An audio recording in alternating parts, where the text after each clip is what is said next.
What's up, guys? Welcome back to episode number 4 now. We're here today in a little different setting. Yeah, it's out not here bad. at Redondo Beach. Hopefully you guys can hear us. We don't know how loud it is in here, but it's actually hopefully it works. It's not too bad. So we'll start off with a little recap. I know we just talked to you guys 2 days ago, so this is kind of cool. Right back into it. Nick, how's your week going?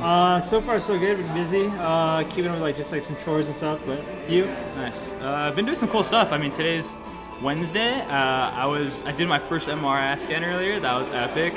Basically, just sitting in this little pod, and you literally an hour and a half in there just doing tests. It's like a machine that just the magnetic resonance, whatever. Imaging, yeah. Yeah, imaging, yeah. So that was pretty fun. Other than that, let's see, what else have I done? Tuesday. What was Tuesday? Yesterday. I forget, but it was a good day. I got a lot done, I'm sure. Yeah. A fellow YouTube watcher told us he had a topic of, what did he suggest? Communications. Yeah, so someone wanted us to talk a little bit about the evolution of communication, and I think that's just a cool topic. And in regards to that is how we now talk on this and less of in person. And this is an older gentleman, but let's talk a little bit about the evolution of communication. I mean, from your experience, has shit changed since you were little to now? Well, definitely.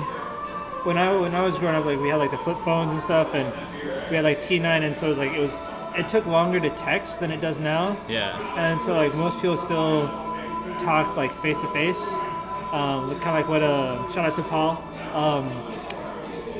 But Paul brought up a good point that we have gone away from person to person and now went to talking on the text. And that's so true. I actually noticed that, some of us millennials, actually have a really hard time talking, having a real conversation with another person. Yeah, Is that because of our cell phones? I would say so. Definitely.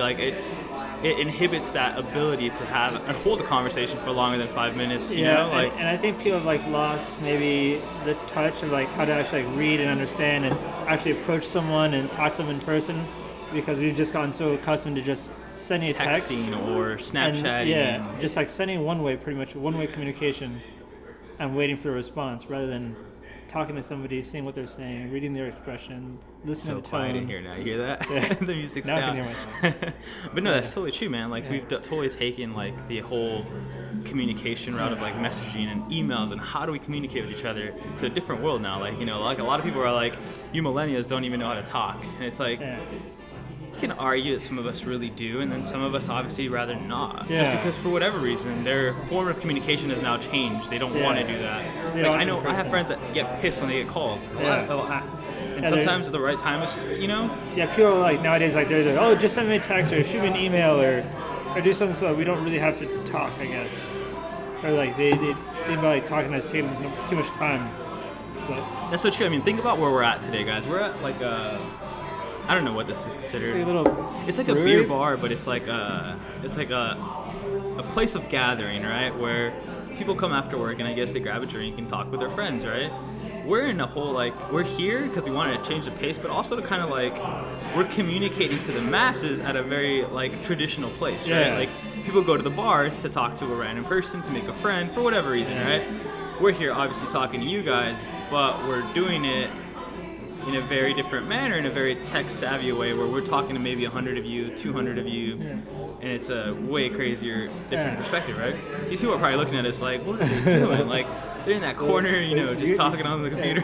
You guys can't see them, but they're back there. Yeah, there's some people that way, and that way, that way. It's pretty cool doing this in a public place, though, really. Yeah. If you think about it, this is rare, Yeah. but it's actually, it's going to evolve into more people seeing this in public. We're we're in public with a microphone and a laptop and a camera. At first, it was kind of weird, setting up here. They looked at us weird when we walked in. They were I had to ask. They're why did you bring a gigantic mic into this establishment? Oh, we just want to have don't worry apple about cider. listening. But yeah, I mean, how do you guys communicate? I know, it's funny because I tell people, the easiest way to get a hold of me is through Snapchat. It used to be the case. Nowadays, I don't actually check Snapchat as much, but if I do see a red bubble or a red sign, I do check it. Yeah. Text messaging comes in, email comes in, calls come in. We have so many different avenues of people communicating with you, too, that it's what's more important, which one's not, which one's like, if you have 100 here, 50 here, 40 here, 20 here, 10 here, how are you supposed to like prioritize, right? Yeah. And obviously, in-person stuff is always going to be crucial, but like. And I think it's also like evolving. to some people, like because like the next millennials and like the next generations, like I think it might just be a little bit harder because nowadays, like when you want to go and like socialize or like you want to go like find a date, like now people like use apps and like they swipe left or right. Tinder, right? Or, like or what's the other one? OkCupid, or like Bumble, like. Like people just like swipe left or right and they don't really go and meet somebody in person and engage. And I think like people are starting to like lose. I guess we've already seen the evolution of dating. If you think about it, like people don't no longer have to like, hey, Sally, do you want to go to the movies with me? It's like, right, swipe left. Oh, they matched. We should hang out. Yeah, send them a text. Netflix and chill, maybe. I don't know. I never done it before. And it feels kind of like sometimes it kind of gets away from like the interpersonal like relationship that you can get with somebody like when you first approach them. But do you think that actually takes away from like the connection? Because like, I mean, I have friends that I've made over the internet, maybe Instagram, whatever, that are like actually friends, and that connection might not be as close as bond, but it's still pretty good, and it's still very. I think that it might, like you don't like get like that first like that real first impression because it's like you kind of like met someone online, and like they said some things on the keyboard, and we all know like anybody could just type up some random words and be like, oh, that sounds so cool, or sounds so genuine, but like you don't really know if that was actually them. Maybe somebody else typed it for them. Like you don't know like if that's really hidden. But yeah.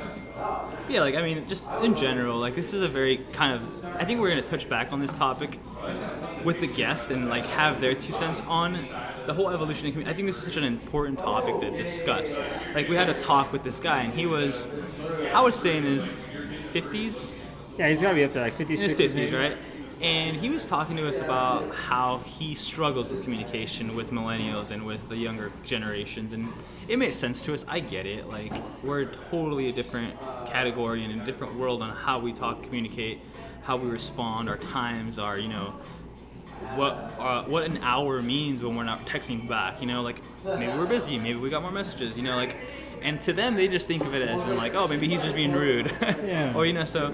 I think this is a conversation that we'll continue to have, but we just want to kind of touch on it briefly and give you guys an idea of how many different ways there are to communicate nowadays via technology, right? Yeah. And maybe just the traditional way, which is just talking to people, and like how bringing that back into your life will actually do cool shit, right? Like. So let us know what you guys think. How do you guys typically communicate? How do you guys? What's your favorite form of communication? Facebook, Instagram, email, text message, phone call, in person, party, whatever it is. I don't know. Like, let us know. Let us know. Drop it down in there in the comments. So. But I mean, that's kind of like a quick recap of the evolution of communication. We're gonna try to keep these a little short, but. Be looking out for another one in the next 2 to 3 days. Yeah, a couple days. And stay active in our comment section. It'll really help us communicate with you guys through this channel. Yeah, and understand the process a little better. Yeah, and we want to hear what you guys have to say. So it's not just us talking to you and you listening. We want to hear what you guys have to say. Yeah. But yeah, thanks guys. Signing off and later. Until next time. Toodles.